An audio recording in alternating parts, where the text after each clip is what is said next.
We have all heard about manifestation, and our show today is going to open your mind and it's going to teach you 3 steps on how to manifest whatever it is in your life.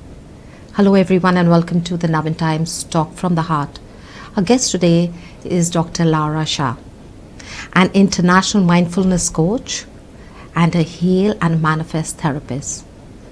Dr. Shah was born with a unique secret gift, and she has used this gift to bring changes not only in her own life and make it incredible, but she has helped other people, including celebrities, to manifest the life that they want. Hello, Dr. Shah, and welcome to our show. Good morning. Thank you. Dr. Shah, you wear so many hats. You're a mentor, a coach, a trainer, a healer, and many other things. That is today. But where did your journey begin? Okay. So very intriguing life I've had and so many stories to tell. I'm going to keep it a little short and brief so that I can talk more about how people can change their life, what they can do, to make things better. My story is very interesting. There is so much drama in it because I was a complete non-believer in the mystic science. I had an atheist father, lost him many years ago. God bless his soul. Born and raised in Mumbai with a very educated father and a background of, MD, scientist, researcher, a doctor in, as a general doctor, then physician, then he was also a homeopath. So he was very well educated. And mom was deeply religious, follow this ritual, follow this. So between the two, I always try to have a mid-ground to please both, like Both it of goes them. for everyone. Right. And there came a time in my life where my intuition and my clairvoyance was so strong that I could tell what's going on or what's going to happen. And that kind of changed the entire deviation of my life. My grandmom realized when I was 9 that I was special. And so many hats because, dad said you should become a doctor. Mom wanted me to become something else. I wanted to become something else. So I studied a lot of things, naturopathy, Ayurveda. I started practicing yoga from the age of 11. And it treated me of a very old bronchitis that I had. So I've never left yoga till now. And then I did my biochemic studies in homeopathy. I did feng shui. I mastered the mystic arts in as many ways as possible. So yeah, so many hats, so many experiences, met thousands and thousands of people, and I've realized that it all comes down to only basic 7 principles in life, out of which I'll talk of 3 today. Yeah. Hope that Right. answers what you were asking me. It's a beginning of your story and this interview. So I'm sure as we move forward, there's so much more you're going to add to it, right? Now, this unique gift that you have, can you tell us more? How did you utilize it, not just for yourself? Because along the way, you've helped so many people, right? So, as a child, I would tell my grandmom, I practically grew up with my grandmom a lot. And I would tell her, that, in Bombay in those times, the women will call out from the other floor and say, Balcony. hi, I'm meeting you tomorrow. I'm going to the temple. Come, you have to come with me. And this, yeah. What time? She would do 4 p.m. For or whatever. So people will walk past and know the neighborhood. And so I was born and raised in such a neighborhood where everyone knew everyone. And I would tell her, this friend of yours, she's not going to come. She said this, but she won't come tomorrow. And she'd say, why? And I'd say, because she's going to be sick. And she would say, shut up, don't say such things. Go away, go play. But it would happen. And time and again, these things repeated. So there was this lady who was talking to my grandmom, her friend, and she said, my daughter's daughter is like we are looking for alliances for her and things like that. I must have passed, and then I told my granny later that Nani, this Didi is going to get married very soon. So she said, you don't understand about marriage and everything. It's a long process. Keep quiet.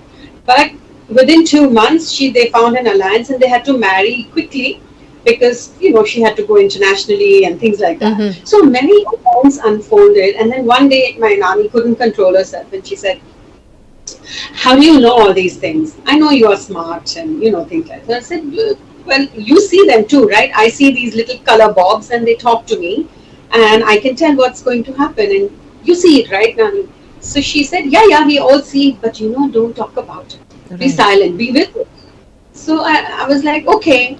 And then growing up in school and in the neighborhood, I would have different experiences of people coming up to me talking about their problems. Parents coming up to a young kid like me, 13, 14, and saying, your friend is not doing this. Can you please make her understand? Can you please help her with the biology? And then I would find tricks on, that these are important things, do it. So there was a bunch of students together in the neighborhood and in school, and I would just say that, study this and you should be okay. So one day the principal called me and said, are you cheating? Are you leaking papers? And I said, I can't afford tuitions. We come from very humble background. I said that the lessons are so easy, I don't need tuitions, but when am I going to leak papers from? And he said, okay, mark for me tomorrow papers, what's going to come. So I said, I marked it. And it was exactly like that. So my intuition, my clairvoyance was so strong that as I went on, I could just say things like, Mrs. Indira Gandhi, I'm talking about her, she may have fatal an accident, is what I had said. But I was very young, no one really heard except my father. Then Sonia Gandhi will not become the prime minister. So one day before, like the night before, I got calls from all the newspapers, and they said, till then I was doing a television show with Star, and they said, take back your statement because tomorrow 7 p.m. is her swearing ceremony. And I said, if I'm wrong in whatever I say, I shouldn't practice it. So, so be it, it's fine. She's not going to become the prime minister. And after 7 p.m., when she stepped down or before that, my phones rang for a year from the highest Continuously. bracket around the world. And so sometimes I think it's a boon and sometimes I think it's a bane. I know. That can be really Because difficult, right?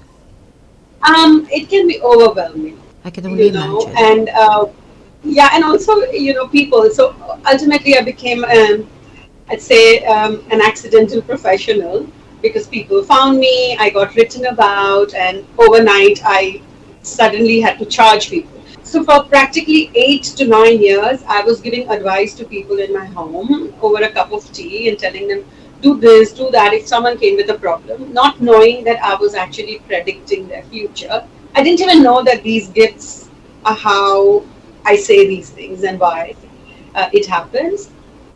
And then there was a bunch of girls who, were writing for papers, and I didn't know much, but I got written about, and it was Times of India. It was an overnight thing, and I became a professional, and I was asked, what do you charge? What do you charge? What do you charge? I never charged for so many years. So yeah, so my journey comes from not knowing to knowing and continuing to learn all the secrets and the wisdom that the universe has to offer, and I share as much as I can. That's So amazing.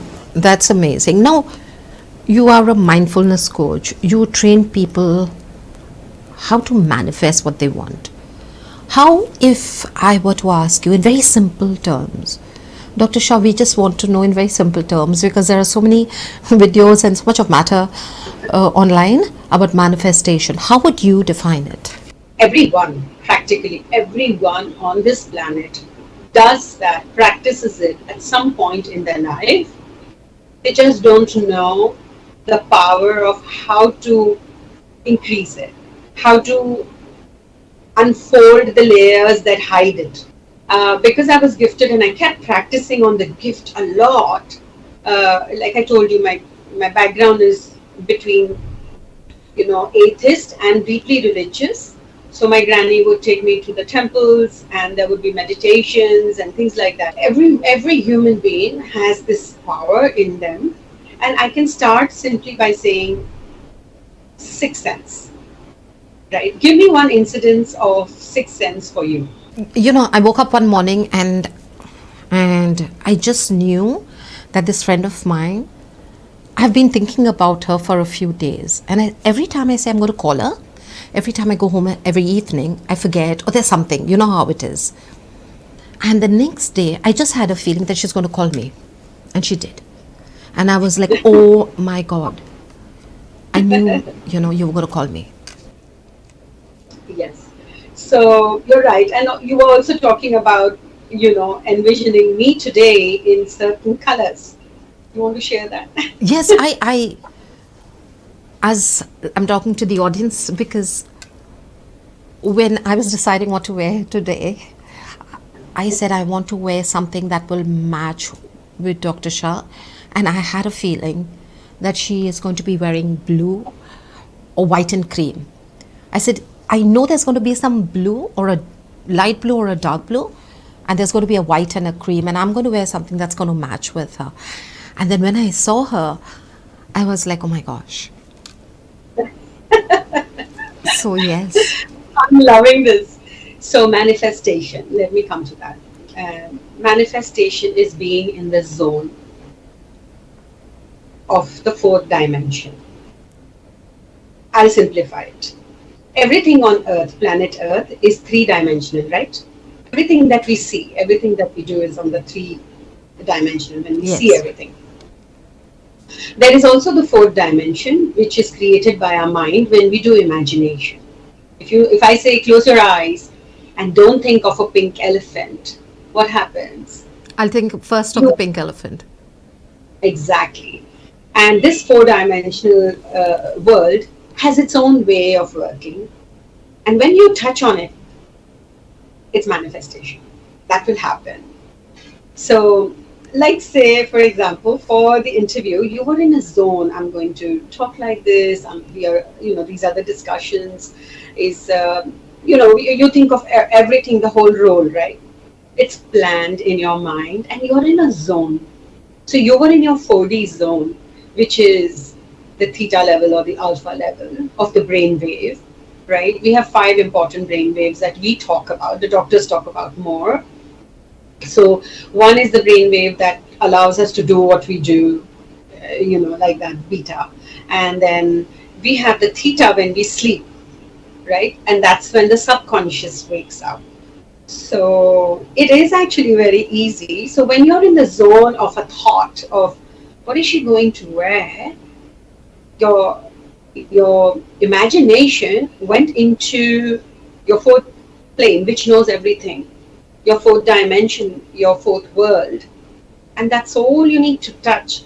And this is why Rishi Munis and Gurus go to Himalayas, sit there and do tapa to go into that zone. And you did it while being focused. It's simple. I didn't focus really. I just knew. I said she's going to wear blue or white or cream, and I need to match with that. So it wasn't, what I'm saying, wasn't a focused thought as such. It just came to me, and actually it happens quite often with me, and I keep saying I must work on this, and I need to fine tune it so I can utilize it for my benefit. But so far I've just been lazy and I haven't done it.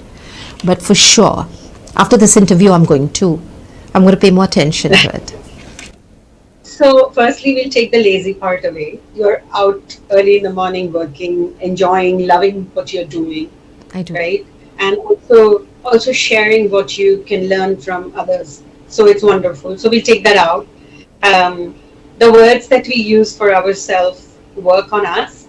The second thing is that you are very intuitive because you think inside yourself a lot. So I tell people there is an inner genie that lives with you, which is your other part, right?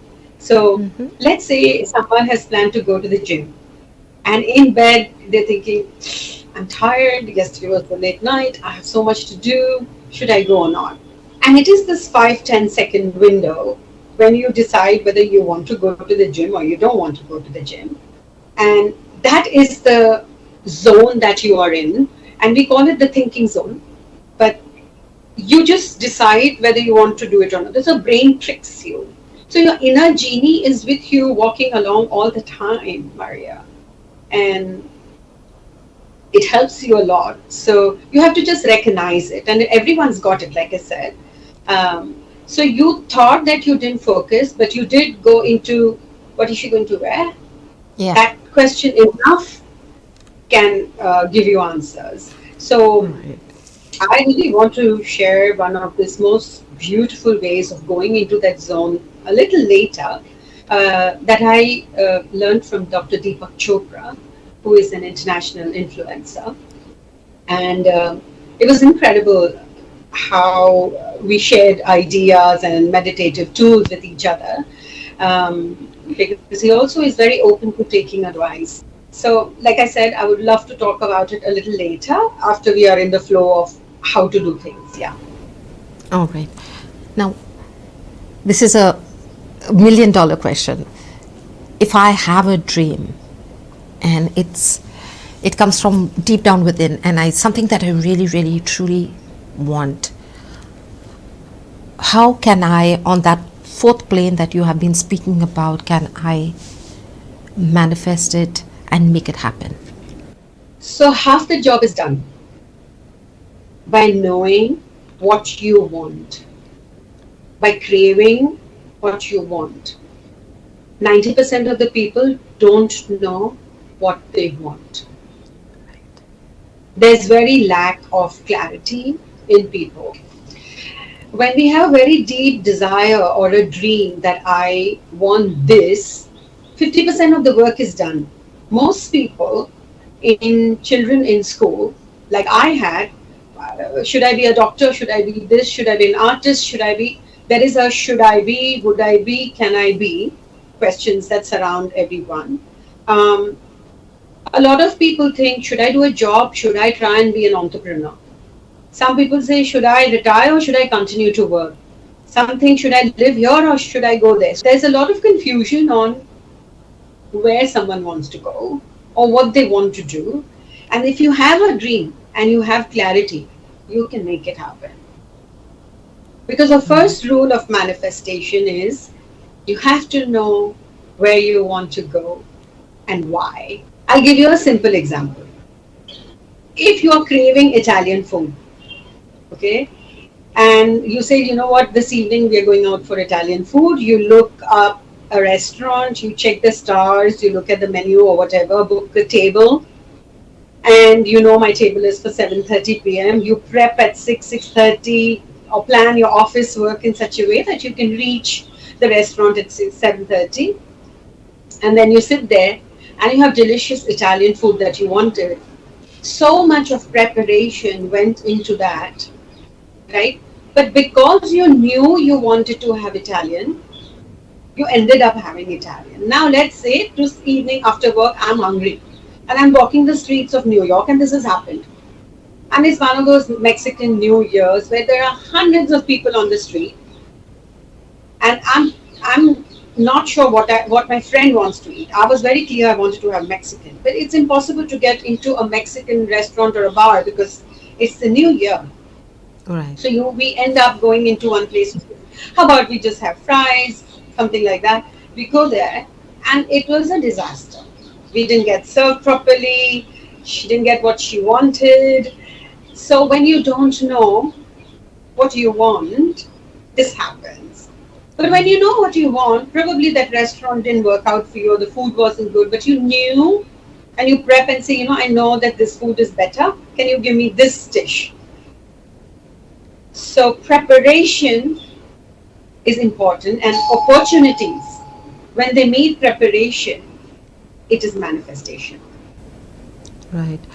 So what you're basically saying is that first and foremost, you need to know what you want. Because if you don't know your destination, you can't buy your ticket. Simple. If you're giving examples, I'm giving another example, no? Yep. Right? And the second thing Yeah. is you have to prepare. Now, This brings me to a very, very important question, Dr. Shah. I know lots of people who practice manifestation, or they have gone for classes and they're practicing it. But not all who practice manifestation can manifest what they want. It doesn't work always. I've known of a few, and they have said, well, it doesn't work. Why does this happen? How can we stop it from not happening or happening, you know? This is a very important, relevant question. I'm glad you asked it. Manifestation always works. What doesn't work is the zone you are in. Okay? Let me come back to the first conversation of the earth zone of 3D. We are earth beings. Yes. And, I have this whole thing of this morning I'm going to manifest everything that I've written back in my diary last night. And my manifestation is that today I'm going to make 10,000 rupees. Example. A lot of people manifest money. It's not wrong or right. There's in fact a very beautiful technique to do that. I'll share with you. So today if you need something, it can be manifested. It's that easy. So let's say someone has that. But when they wake up, the kid is crying, they were late, there's too much commotion in the house, and they're irate. They're irritated that I can't focus, so I can't manifest. I need my corner, I can't manifest. I need my peace, so I can't manifest. Go into the bathroom, shut the door, and you can manifest. So there are limitations of the belief system in the brain that stops one from manifesting. So let's say someone says, I want 10,000 rupees, I want 10,000 rupees, I want 10,000 rupees. And the minute they step out of the house, they're irritated with the traffic. They are in another zone of earthly problems, right? This one came in my way. This one called me, I'm irritable. Oh God, I'm late by 5 minutes. These problems make that fourth zone go away, fade away, right? You've lost the zone. Mm-hmm. But let's say that you left the house. So never do these three things when you leave the house. Or at least don't do this one thing, because there's so many things I have to share. One thing don't do when you're leaving your house is leave with a negative thought, a negative physical behavior of hunched shoulder, anger, shutting the door, banging it, not saying bye, leaving in, brusquely, and never to leave without making an intention before you step out of the door. And I learned this in Feng Shui, where the black hat Feng Shui teaches you to have a frog or a toad at the front door, and then they say that you have to put a coin in the mouth of the toad, and then when you leave your work in the morning, you take the coin and put it in your pocket and leave, right? But with the intention that today will be a good day and I will make money. So these principles were made so that your mind is calibrated into the zone. And then you come back home after the day's work, even though it may have been good or not, you put the coin back in the toad and say tomorrow will be a good day, for sure. And so the intentions are very important in manifestation. That day, how you're feeling, your emotions. So, but if it is a burning desire, that person is almost living there because they're almost obsessive in their thoughts, in their desire. And there are so many examples of this. I'll give you an example of Akshay Kumar. So we studied our science and maths classes together when he was in school. So we had a boys and girls class, and we had a sir called Pandey sir. And Pandey sir was this North Indian man who had, pan in his mouth. He was hefty, and he was a fantastic teacher, mind you. But he was very strict, very agile, and very passionate about his students. And he always had a cane in his hand. And he'd give you one cane if you don't respond properly. So first, his rule was know your tables in the math class. If you don't know your tables, I'm going to spank you. Now, Akshay was then, he had a different name and school name. And then he would be lost in a world, and, sir would whip him and say, where are you? Come back to the class in your mind. Like he would know he's gone off somewhere. Dreaming. Dreaming. And he says, where were you? Tell me where were you? What were you thinking? So I want to be an actor. So I want to be an actor. It just was non-stop. It was not a burning desire. It was like his mantra. And he was hypnotizing himself with it to the extent where if we look at his life, more than 10 years of a gap where he had failure after failure after failure in every film, but he kept getting films. How? If you're a failed actor, how are you getting films? Right? Right. And you keep getting failure after failure, and he stuck to it. What do most people do? They don't know what they want to do, and there's always a plan B, and then you move it from this to that, and then that manifestation doesn't happen in life. So manifestation is a long process from where you are and where you want to be. If you're looking at shortcuts of doing something to manifest today, tomorrow, then it's a hit or a miss. But if you have a long-term plan, manifestation will not miss you and you will not miss it. Dr. Shah, it's time for a little break. And to the audience, Dr. Shah has so much more, so much of interesting stuff that she wants to share with us. Don't go anywhere. We'll be right back.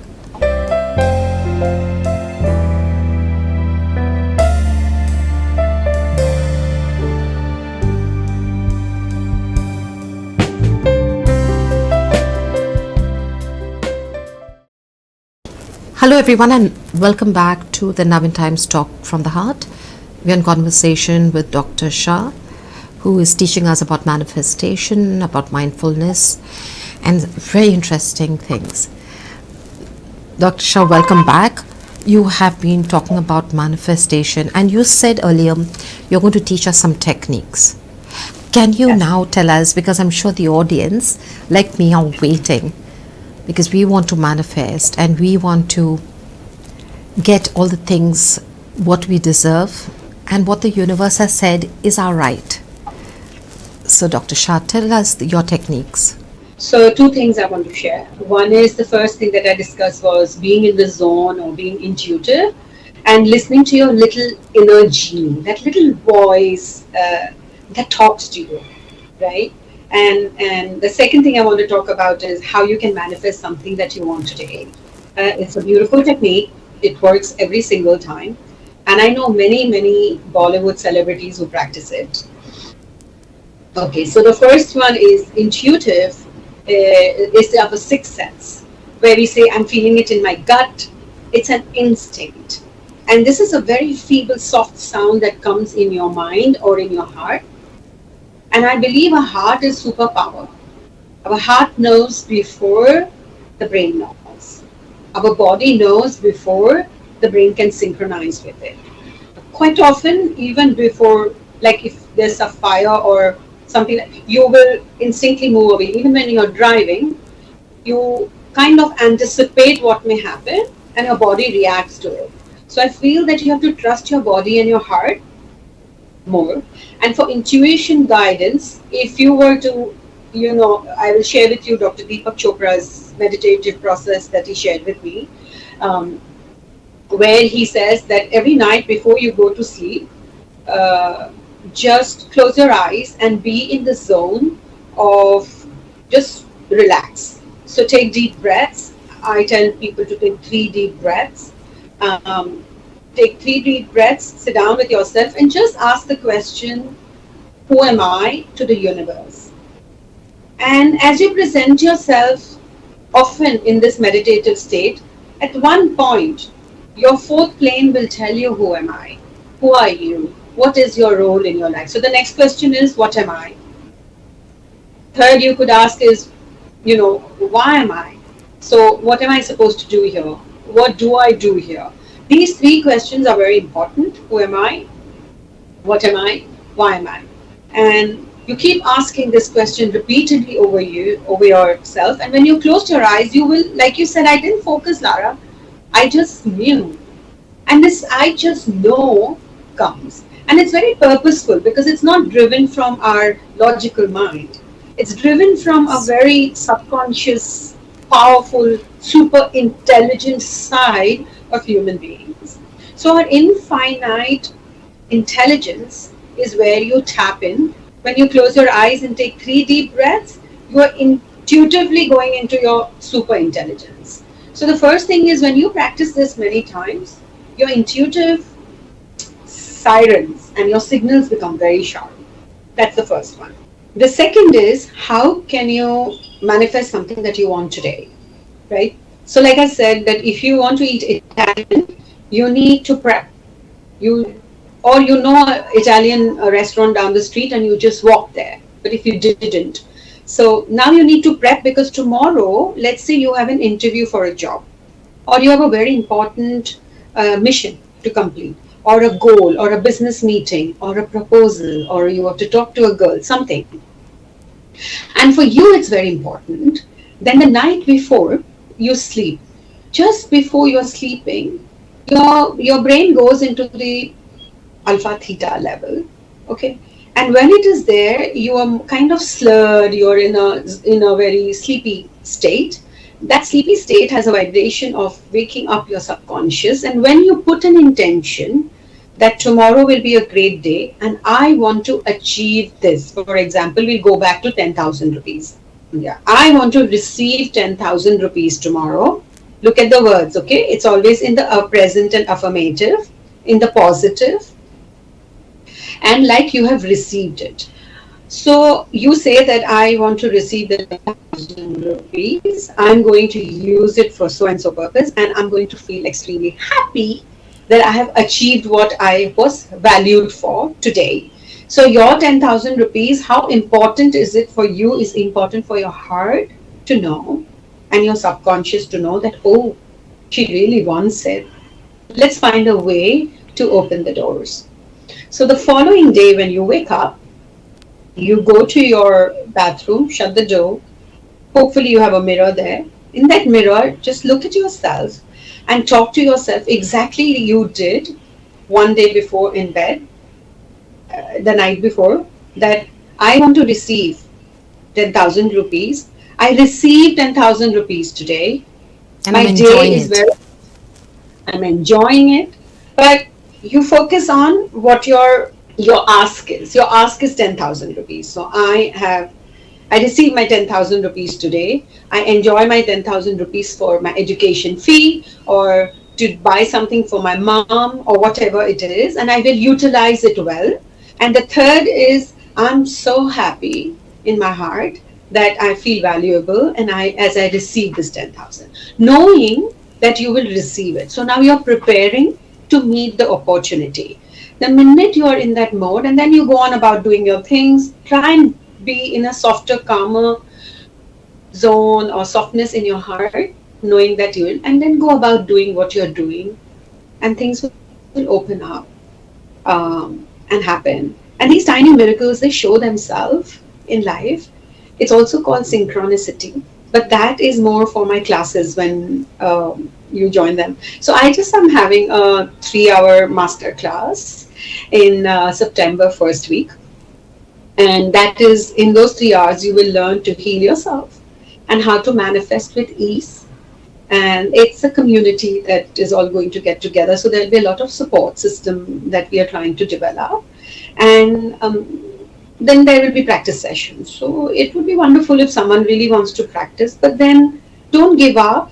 If you're doing this mirror exercise of wanting something today, be realistic.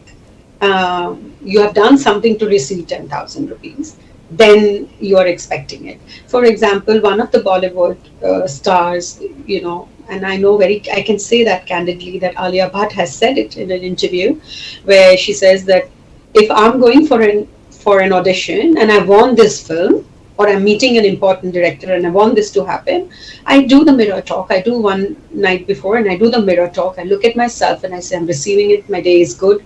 And I go about doing my day and it really turns out well. And this is again, like, knowing, believing, being ready. That's it. And then feeling it and enjoying it. Now, we have often heard this term, कि this is in your karma, तो ये होना ही है. So you can do whatever you like. Karma में है, so it's going to happen, right? How would you describe karma? What would you say it is? Very simple. Our gurus have said different things. I'm just going to keep it simple and logical and practical. Our gurus have told us different things. I'll show you an example. This is a wand, a crystal Yes. wand. Now, if I'm moving it from this end, what is happening? It's moving from this side, right? Both the sides. Yes. Yeah. If I move it from here, what happens? It moves from the other side as well. Up and down as well, right? So if I move this end moves. If I move this, so The other it end is an moves. yes.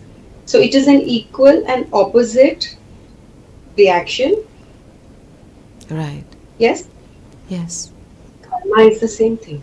Yes. You do this much, that will have an equal and opposite reaction. It will come back to you. Opposite in the sense moving towards you. And you move this, it will move in the same way. So anything that we do, it has a reaction. It is connected. Everything is interconnected. So what I do today, I will face it today or tomorrow, depending on how impulsive and how much force was there. And there's this whole thing of turnaround of karma, what goes around comes around. But it's physics. Just think about it, you know. Yes.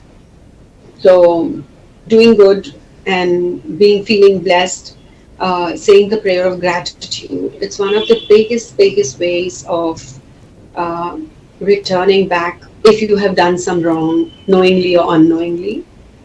So karma is there to put you in your place because it's law of physics. But for me, but you want to rectify something, the universe always gives you many chances. So the power of gratitude, the feeling of wanting to do service, to do good, can then rectify karma. But you cannot submit yourself to it. That this is it. This is my fate. That's a different thing. That's not karma. Resigning to your fate is giving up on yourself. That's different. Even in astrology, when we practice it, we do predictions, right? Now, Right. in that too, in all the mathematical calculation, whether we talk about four pillars of destiny, that is Chinese, if I'm talking about Koa number analysis, I'm talking numerology, I'm talking sun signs, I'm talking Vedic astrology, in everything, there is this one little small space. Many people call it luck, I call it the space where you have a chance to change everything that's happening in your life.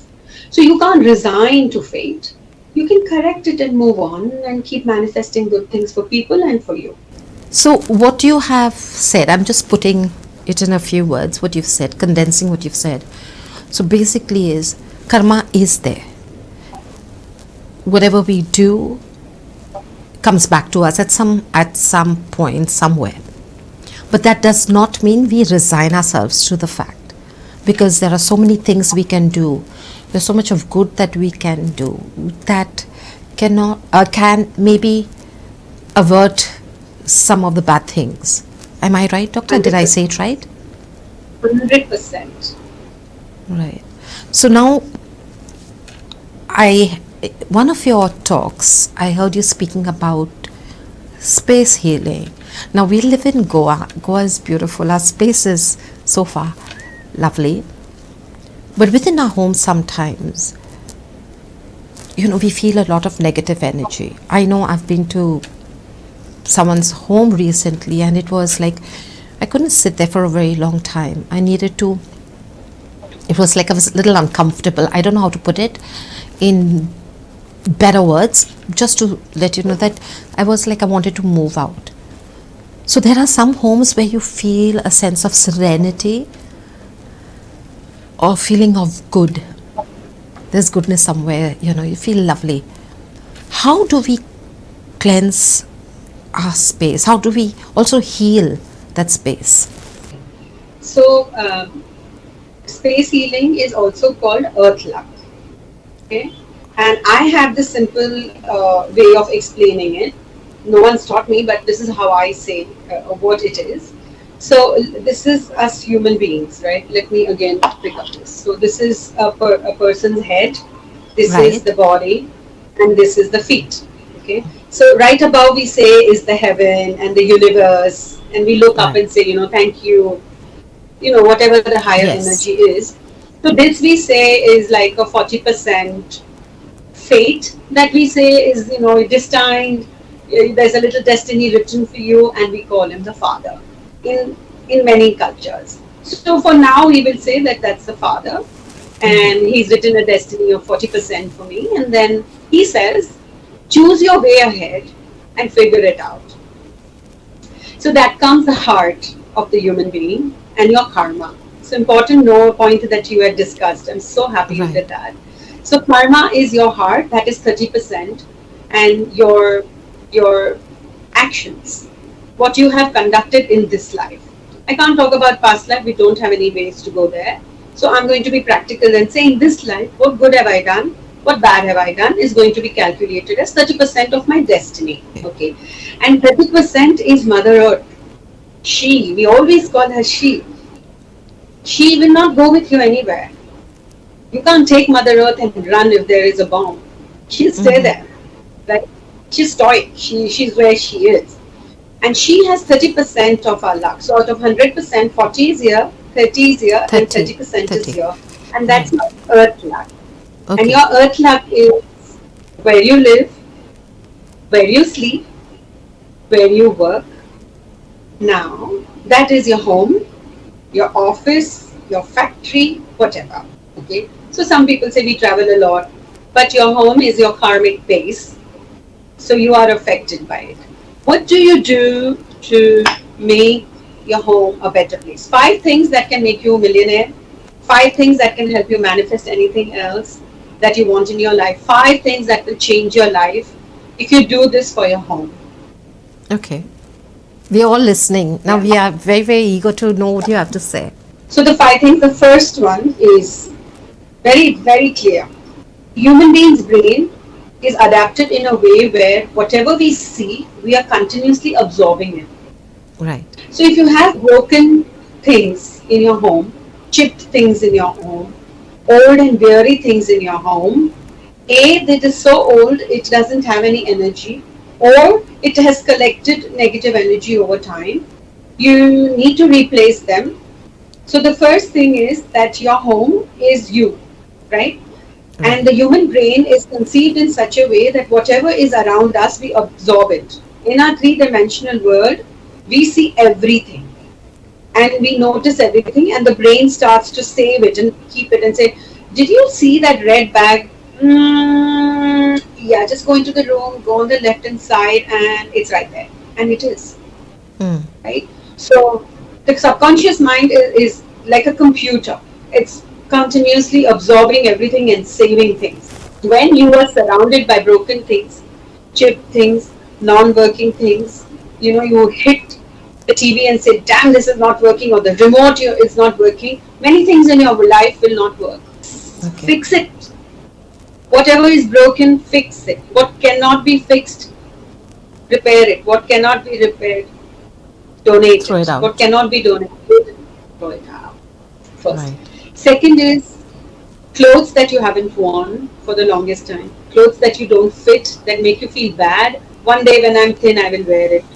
One day when this happens, I'll do this. Or things that you don't need, you want to donate them. Just put an intention that whoever it goes to, may it help them, 1. And 2, whatever energy that is there in it, which is not for me, may it also go. So you're cleansing your home. So when you say space healing, you're now healing your space by letting it. Right. Third, non-working watches and clocks. Very, very important. They can actually time, right? It's time. Subconsciously, it can stop your time. If it's late every time, your watch or your clock, you're going to be late everywhere. So that's another thing that you need to do. Fourth is, like I said, the brain is very systematic. Everything in your home, if it is in place and it's clean, nooks and corners. So there are some homes which are so big that there are yin spaces, which are dark spaces. So what you can do is put camphor there, or salt a little bit. You get these salt crystals, chota. You don't have to buy big lamps and go and spend money. So you can just put these rocks, or you can just put like a small bowl of sea salt. This sasta sea salt that you get for $30-40 a packet. Just put that, change it every month, and make an intention whenever you place it that this yin corner is not used much, may it be good with positive energy. Fourth, that you should do is, if you are sleeping in a bedroom which has water in the bedroom a lot, like open water or a vase or a fountain or a tank, fish tank, no, and mirrors. If you are having a mirror in your bedroom, I have had hundreds and thousands of people argue that I'm not reflected in it. The law of reflection is it will reflect, whether you can see it or not. So cover your mirror before you sleep because it causes a duality in the yin energy. And don't have so much time to explain, but it will spoil your health. It can have you can have temper tantrums, you can have headaches and leg pain, and you can have a lot of relationship issues. So cover your mirrors. And the fifth is very regularly have a disciplined routine of prayer, of a prayer of gratitude that I'm blessed, my hands are blessed with my work, my family is blessed, my children are blessed, my partner is blessed, my work is blessed. I'm grateful for all that I have, the food that I eat, the roof over my head, and my beating heart. Mm-hmm. And when you say this with your full heart, your energy of the place becomes wonderful. When you enter a space, if there are thorny plants like you know, bougainvillea or cacti, move them away from the entrance so that it doesn't create a shock. There are these basic tips, but these five are the most important and to change the vibe of your home. And I'm so happy that you said you felt a vibe that was uncomfortable. Leave from there. That space is not for you. Right. I suppose it was the clutter as well, Dr. Shah. I don't know what it was. It was very cluttered. There are too many things, and I just felt very claustrophobic. You know, I'm not saying that the people are lovely people, but it was just that the space was, I wanted to get out of there. But I'm sure the audience and I as well are going to incorporate the tips that you have given us, and we want to clear our space. We want to start with a manifestation. And if there are a few things besides the salt that you said, and you said, you know, cover all the mirrors and things like that, but are there any stones that we can keep in our home that will bring in a lot of positive energy, a lot of good luck? So crystals are earth beings. They bring earth luck. And crystals are semi-precious kind of. They have a lot of energy. It has silicon base. They have silica in it. It has a memory of, absorbing negative energy, giving out positive energy. So crystals are one of the stones or powerful objects that you can place in your home. But where you place them is very important, and how much you take care of them. Let's say, for example, you have a bath every day, but you do not wash your left hand at all. What's going to happen to the left hand? It's going to stay dirty. Right. So if you have gemstones, if you have crystals, if you have objects that are supposed to bring you luck, you have to take care of them. You replace your salt every month. You do your camphor, cleansing. You do your sound healing. Play good music in the house for 1 hour. It could be instrumental. It could be devotional. It doesn't matter. It changes the vibe because of the frequency. And then when you have crystals, take care of them. Wash them every month with salt. Do the cleansing. Put the intention. And one of the things that I found most incredible for homes is amethyst crystals. And they are purple in color. The Indian amethyst is a lighter purple. It's more mauve than being really brinjal color. So you get the nice amethyst crystals. They can be in large size. They can be small size. Don't go about spending too much money. Okay. But one of the places where you should have them always, like I have my selenite. So the other crystal that I like is the selenite. So this is the amethyst crystal. It's in its natural form. Okay. It's very beautiful. But that's so big. We can have it smaller, right? Of course. But the best place to have your crystal would be where you work, and where your computer and equipments are, because the radiation that you have because of your phone and your computer, that gets absorbed by the crystals. So Okay. that would be the best place to have them. Do not have them at the bed space where you sleep. Okay. Have them at your workplace or where you spend more time, like a lot of people spend a lot of their time in the living room or the couch. Then place them in the south, which or the southwest, more than on the northern side. There are many things that can be done, but I feel less is good, and not doing too much, overwhelming yourself. This one said this, let me do this. This one said this. Check with yourself. Right. How does it feel when you listen to it? I feel like doing it. Okay, do it. But then don't forget it. Observe for the next 7 days everything that you do, because not everything is right and not everything suits everyone. Absolutely. Right? If a doctor gives, yeah, if a doctor is giving medicine, a certain medicine to every of all his patients who suffer a certain syndrome, it doesn't work for all. Work. And he says, "Oh, this medicine suits you. Let me give you another one." But that is because the patient said, "I was feeling drowsy, I was feeling sleepy, something's wrong," and said, "Oh, the medicine didn't suit you." So whenever in life you practice anything to improve your life, observe. Don't do it and leave it. Because then there is a disbelief of, I don't know if it worked or not. Yes. Don't do that. You Right. should know if it worked or not, so that Okay. your faith and your belief is strong. And when you live in belief, you're living in the zone of manifesting everything that you want.